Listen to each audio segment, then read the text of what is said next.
हल्ली आताच्या काळामध्ये खूप मनमुटाव, रागीट, नैराश्य, दुःखी वातावरण, कधी कोणाला काही सांगावंसं नाही वाटत, काय सांगावं काय नाही हेही वाटतं.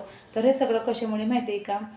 तुम्ही चांगले आहे, पण तुमच्या गोष्टी तुमच्या घरातले व्यक्ती जर सांगत असतील, एखाद्या दुसऱ्या व्यक्तीला तुमच्या खास पर्सनला सांगत असतील, है ना, तर तुमच्याबद्दल दृष्टिकोन त्यांचं चेंज होणार आहे.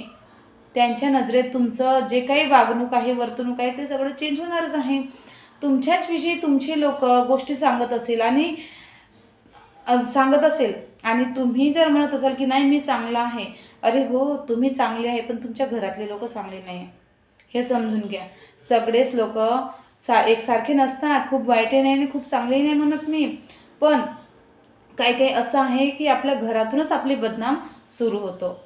हे नक्कीच तुम्ही बघा आणि समोरच्या व्यक्तीचा मग तुम्ही राग पकडून ठेवता.